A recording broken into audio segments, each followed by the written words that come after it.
Julia Grant stood in her small bathroom in Maplewood, Arizona, rocking her newborn son Ethan, when a sudden warm surge soaked through her clothes. She looked down and froze as bright blood spread faster than she could understand. Her legs weakened and she grabbed the sink while Ethan cried loudly from his bassinet. "Not now, please," she whispered as dizziness washed over her. With shaking hands she dialed 911 and tried to explain through trembling breaths what was happening. The dispatcher's calm, steady voice kept her focused as she fought to stay conscious. "Ma'am, stay with me," the dispatcher urged as Julia tried to comfort Ethan, her fingers barely able to hold him. Each movement made her vision blur and fear tightened her chest. The dispatcher asked if someone could come help with the baby when the ambulance arrived. Julia thought of her mother immediately. She switched calls, praying for a quick answer. When her mother finally picked up, Julia breathed out shakily, "Mom, I'm bleeding badly. I need you to come get Ethan right now." Her mother, Denise, sounded distracted with loud chatter from a busy restaurant behind her. "Julia, are you sure? You always worry too much about medical things," she said carelessly. Julia steadied herself as she described how she had soaked through multiple pads in minutes. Denise sighed and reminded her that she and Julia's sister had tickets for a comedy show they had planned for months. "We can't miss this. The seats were expensive," she said as if Julia's request were unreasonable. "Mom, I'm begging you," Julia whispered, but Denise simply told her to figure something out before ending the call. The dispatcher spoke again while Julia stared at her phone, heartbroken and terrified. "Ma'am, the paramedics are pulling up now. Do you have anyone else you can call?" she asked gently. Julia dialed her husband, Mark, who was working in downtown Denver, more than an hour away. His voice tightened as she explained what was happening. "Stay awake, Julia. I'm coming home right now," he said urgently. The paramedics rushed into the bathroom, checked her vitals and exchanged grim looks. "She's entering shock," one said as they carefully lifted her onto the gurney. As they prepared her for transport, Julia remembered a small emergency newborn care card given to her at her baby shower. She directed a paramedic to her hospital bag and he quickly called the number. A calm woman named Megan answered and arranged for a newborn specialist to meet them at Pine Ridge Medical Center. "We'll take care of Ethan until your family arrives," Megan assured her. With fading strength, Julia opened her banking app, her fingers smeared with blood. She canceled the monthly transfer she'd been sending her parents for 10 years and redirected the funds into a trust for Ethan's future. Julia could feel the ambulance swaying as they rushed toward Pine Ridge Medical Center, her vision fading in and out like a dying light bulb. Ethan was secured beside her in his car seat, crying softly as the siren wailed through the streets. One paramedic gently pressed a hand on Julia's shoulder and said, "Stay with us. We're almost there." She tried to answer but her lips barely moved. The other paramedic updated the hospital, repeating her falling blood pressure with increasing urgency. Julia heard her name once more before everything around her dimmed to gray. When they arrived at the hospital, a newborn specialist named Jennifer met the ambulance team right outside the emergency entrance. She quickly unbuckled Ethan with practiced hands and said, "I've got him. Go take care of Mom." Julia watched through blurry eyes as Jennifer held Ethan close, soothing him with gentle whispers. The nurses rushed Julia inside while Jennifer followed behind, promising to stay with Ethan until family arrived. "Your baby is safe. I'll keep him with me," Jennifer said with calm certainty. Those were the last words Julia heard before she slipped into unconsciousness. Julia woke up hours later in a recovery room, her throat sore and her head heavy. When she blinked herself awake, she saw Mark sitting beside her, gripping her hand tightly with red, tired eyes. "Julia, thank God," he whispered as tears slipped down his cheeks. She tried to speak and he leaned closer to catch her faint voice. "Ethan," she managed to whisper. Mark smiled shakily. "He's perfect. Jennifer has been with him the whole time. She set up a small nursery right here so he wouldn't be far from you." A nurse entered the room and explained everything that had happened while Julia was unconscious. "You lost a dangerous amount of blood," she said gently. "You had retained tissue from the delivery and it caused massive bleeding. The doctors acted fast and the surgery went well." Julia felt a wave of emotion crash over her as she tried to absorb the words. Mark kissed her forehead and whispered, "Another 20 minutes, Julia, and we might have lost you." She closed her eyes as tears escaped, knowing how close she had come to never holding her son again. A soft knock came at the door, and Jennifer entered with Ethan swaddled in a clean blue blanket. "Someone wants his mom," she said warmly. Julia reached for him with trembling arms, and Jennifer gently lifted him into her embrace. "I fed him, changed him, and kept him close so he wouldn't feel alone," she explained. Mark nodded at Jennifer with deep gratitude shining in his eyes. "You saved us both today," Julia whispered. Jennifer smiled softly. "No, Julia. You saved him first. You made every call you needed to make." When Jennifer stepped out, Mark moved closer and brushed Julia's hair gently away from her forehead. "I called your mom again," he said quietly. "She claimed she didn't know it was serious." Julia felt her chest tighten. She remembered every word of that phone call, every dismissal, every excuse. "She knew," Julia whispered. "I told her everything." Mark nodded, anger flickering in his eyes. "I don't understand how a mother hears her daughter is bleeding and still refuses to help." Julia looked down at Ethan, who was sleeping peacefully. Some people only show up when it costs them nothing. Later that evening, Dr. Hansen, the OB who performed Julia's surgery, entered with a gentle smile. "You're lucky," she said after checking Julia's chart. "Another 30 minutes and we might have been talking about a hysterectomy or worse." Julia swallowed hard, her eyes stinging with tears. "Will I be able to have more children?" she asked softly. Dr. Hansen nodded but warned her that she would be considered high risk from now on. "We'll monitor you carefully next time. But right now focus on recovering." Julia nodded, grateful for the honesty and the care that had saved her life. A few hours later, Julia heard raised voices coming from the hallway. Mark stepped out to investigate, and Julia could hear the tension in his voice as he spoke. When he returned, he closed the door behind him slowly. "Your parents are here," he said with a hard expression. Julia felt her stomach drop. "Why?" she whispered. "Because they said they want to see you," Mark replied.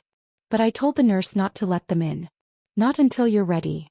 Julia closed her eyes in relief. "I'm not ready. Not after what they did." Outside the room, Julia's mother, Denise, argued with the nurse loudly. "I'm her mother. I have a right to see her," she insisted angrily. The nurse remained calm and firm. "Ma'am, Julia is not cleared for visitors who may increase her stress levels. Her husband has made her wishes clear." Denise huffed and said, "She always exaggerates.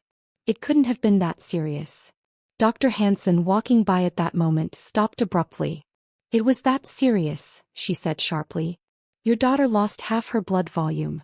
She could have died." Denise blinked, stunned. "Well, she didn't explain it like that," she muttered defensively. Dr. Hansen stepped closer, her tone sharp and controlled. "She told you she was hemorrhaging. She told you paramedics were coming. What part of that suggested it wasn't serious?" Denise opened her mouth but nothing came out. Dr. Hansen continued, "You refused to help during a life-threatening emergency. That is documented in her medical record because family support was missing." Denise looked around as if searching for someone to blame. "We had plans," she whispered weakly. "Plans don't matter more than a life," Dr. Hansen replied. When Denise and Julia's father finally left the hallway in embarrassment, Mark returned to Julia with a tired sigh. "They still don't understand," he said, shaking his head. Julia looked down at Ethan, who lay sleeping peacefully against her chest. "They never will," she whispered. "Not unless they want to." Mark sat beside her, rubbing her back gently. "I'm sorry, Julia. You deserved better." She nodded slowly. "Maybe. But now I know exactly who I can depend on. And it isn't them." Jennifer returned one last time to give Mark and Julia Ethan's feeding notes before heading home. "He did really well," she said warmly. "He loves being held close." Julia smiled, exhaustion softening her expression. "Thank you for everything. You stepped in when no one else would." Jennifer shook her head gently. "You made smart choices today. You called for help.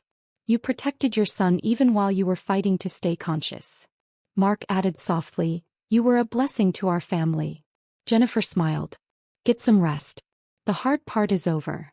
2 days later, Julia was strong enough to sit in a wheelchair while Mark packed up their things.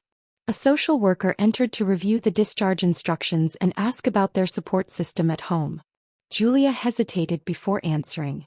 My husband's family is helping, she said. My parents won't be involved right now. The social worker nodded knowingly. Sometimes boundaries keep you alive, she said gently. Julia felt a surprising sense of relief at hearing someone say what she had been too afraid to admit. Maybe distance wasn't cruelty, it was safety. When they arrived home, Mark's mother Helen had already transformed their living room into a peaceful recovery space. Soft blankets, organized baby supplies, and a gentle rocking chair waited for Julia. Oh, sweetheart, Helen said, hugging Julia carefully. I'm staying as long as you need me. Julia felt her throat tighten with gratitude. Thank you. I don't know what I would have done without you. Helen kissed Ethan's forehead and said, This is what family does. We show up when it matters. Julia felt those words settle deep inside her heart. For the first time since the crisis, Julia let herself relax as she settled into the rocking chair with Ethan. Mark sat beside her, holding her hand gently while Helen prepared dinner in the kitchen. The house felt warm, safe, and full of quiet love. Julia whispered, I almost died. Mark squeezed her hand. But you didn't. And we're not going to take a single moment for granted again. Julia leaned her head against his shoulder. For the first time in years, she felt surrounded by a family that chose her. Not out of obligation but out of love. That evening, Julia tried to rest while Mark rocked Ethan gently in the living room. Helen checked on her every few minutes, making sure she had water, pain medicine, and comfortable pillows. Julia felt overwhelmed by the quiet care surrounding her, so different from the cold indifference she had felt during the emergency. You don't have to hover, Julia whispered with a tired smile. Helen shook her head. I will hover as much as I want. You nearly scared us to death. Julia let out a breathy laugh. I scared myself too. 2 days later, a letter arrived addressed to Julia in her mother's handwriting. Mark placed it on the coffee table without opening it. You don't have to read it, he said quietly. Julia stared at the envelope for a long moment, feeling a familiar ache in her chest. Curiosity tugged at her but fear tugged harder. I'm not ready, she admitted. Mark nodded gently. Whenever you are, I'll sit with you. Julia appreciated that more than he knew. For once, she didn't have to face painful things alone. That night, Julia finally tore open the letter and read it slowly. Denise had written pages filled with excuses, claims that she misunderstood, that Julia wasn't clear enough, that everything was being exaggerated. The letter ended with a line about money. We noticed your usual transfer didn't come through. Please fix it. Julia felt her heart sink. There wasn't a single real apology in the entire message. Mark watched her expression carefully. What did she say? He asked softly. Julia handed him the letter. Nothing that matters. Mark read the letter silently, his jaw tightening with each sentence. She still doesn't get it, he said, shaking his head. Julia rubbed her forehead. She never will, she whispered. Not unless she actually wants to understand. Mark placed the letter back on the table. Then we protect our peace. We protect Ethan. Julia nodded, holding her son a little closer. For the first time, she felt the strength behind choosing distance rather than clinging to hope that constantly hurt her. The next morning, Helen noticed Julia sitting on the couch with tears she hadn't yet wiped away. Sweetheart, what happened? She asked gently. Julia handed her the letter. Helen read it slowly, her face shifting from sympathy to frustration. Julia, this isn't love. This is control, she said softly. A mother who can walk away from her child in danger is a mother who chooses herself first, every time. Julia exhaled shakily. I've been trying to earn her love my whole life. Helen sat beside her. You don't need to earn love here. Later that week, Julia visited Dr. Hansen for her follow-up appointment. The doctor checked her healing incision, reviewed her blood levels and nodded with approval. You're recovering beautifully, Dr. Hansen said. Physically you're strong. How are you emotionally? Julia hesitated before answering. I'm grieving a family I never really had, she admitted quietly. Dr. Hansen nodded knowingly. Crisis reveals who people truly are. Some step up. Some disappear. Now you know who your real support is. Julia exhaled slowly. I guess I do. When Julia returned home, she found Mark organizing baby clothes while Ethan kicked on a soft blanket. Look who's getting stronger every day, Mark said proudly. Julia smiled and sat beside them. Watching Mark with their son filled her with a warm, steady peace she hadn't felt in months. Thank you, she said softly. Mark looked confused. For what? Julia touched his arm. For being the kind of parent I always wished I had. Mark leaned his forehead against hers. You and Ethan deserve nothing less. 2 weeks passed and Julia slowly regained her strength. She could walk without help, lift Ethan carefully, and even prepare simple meals. Helen continued staying with them, insisting she wouldn't leave until Julia was fully stable. You need rest, not chores, Helen would remind her whenever Julia tried to do too much. Sit down before I glue you to that chair. Julia laughed despite herself. The house felt warm and safe, like a home she had built out of love, not obligation. One afternoon, while Ethan slept, Julia opened her laptop and glanced at her banking app. The cancelled transfers to her parents were still gone, a clean break she never thought she'd make. She looked at Ethan's new trust account, growing steadily with the money she had once poured into a bottomless well. This is yours, she whispered softly. Mark came up behind her and wrapped his arms around her shoulders. Feels different, doesn't it? Julia nodded. For the first time, the money is going somewhere that actually matters. That evening, a message buzzed on Julia's phone. It was from her sister, Marie. Can we talk? It read. Julia froze, unsure whether she wanted to open that door. Mark sat beside her. Whatever you choose, I'm right here, he said. Julia took a deep breath. I'll hear what she wants, she decided. She typed back a single reply. What is this about? As she waited for the response, Julia held Ethan close and reminded herself of one truth. She would never again sacrifice her peace to win someone else's approval. Marie replied a few minutes later, asking if they could meet somewhere private to talk. Julia hesitated, unsure whether this was another attempt to defend their parents or something different. After thinking quietly, she agreed to meet at a small cafe near her home. Helen insisted on watching Ethan so Julia could go without worry. When Julia arrived, Marie was already there, looking tense and uneasy. Julia took a seat across from her, preparing her heart for whatever came next. Thank you for coming, Marie said softly, her fingers twisting nervously around her coffee cup. I know things have been complicated. Julia raised an eyebrow. Complicated isn't the word I'd use. Marie nodded, letting out a shaky breath. You're right. It's worse than that. She looked up, eyes filled with guilt. I'm here to apologize. Really apologize. Not like Mom. Not with excuses. Julia stayed silent, giving her space to continue. Marie swallowed hard. I should have stood up for you. I should have helped you. Marie explained that after reading Julia's medical summary and hospital records, which their mother had shown her out of anger, she finally understood the truth. You almost died, Julia. And Mom laughed it off like nothing happened. Her voice broke as she continued. I let her convince me you were exaggerating. I let her use you for money. I didn't want to see it because it was easier to believe her than question her. Julia watched her closely, unsure if she could trust this sudden clarity. Why now? She asked quietly. Because she asked me for money, Marie admitted with a bitter laugh. The same amount you used to send. And when I asked why she needed it, she said you betrayed her by cutting her off. Julia felt a familiar ache but also a strange sense of relief. Marie was finally seeing the truth. I told her no, Marie continued. And she said I was ungrateful. That I was choosing strangers over my own mother.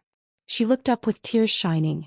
Julia, how did you deal with that for so long? Julia breathed out slowly. By pretending it didn't hurt. Marie reached across the table hesitantly. I want to do better. I want to be your sister. Your real sister. Not Mom's puppet. Julia didn't take her hand, but she didn't pull away either. That takes time, Marie, she said gently. You can't undo years overnight. Marie nodded, accepting it. I'm willing to do the work. Therapy, boundaries, whatever it takes. Julia studied her face and saw sincerity she had never seen before.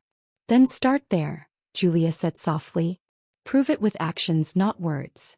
When Julia returned home, Helen was rocking Ethan while Mark cooked dinner in the kitchen. How did it go? Mark asked, turning down the stove. Julia exhaled deeply. Better than I expected. Harder than I thought. She explained the conversation with Marie, the apology and the promise to change. Mark listened without interrupting, then nodded. Take your time. Let her earn her place. Julia smiled faintly. That's what I told her. Helen hugged Julia gently. Sweetheart, real family isn't who says they love you. It's who shows it. In the following months, Julia continued to heal, physically, emotionally, and mentally. She attended therapy, took long walks with Ethan, and slowly rebuilt her confidence. Marie checked in respectfully, never pressuring, always understanding when Julia needed space. Meanwhile, Julia's parents sent letters filled with guilt, denial, and demands, none of which she answered. Not until they own what they did, she reminded herself.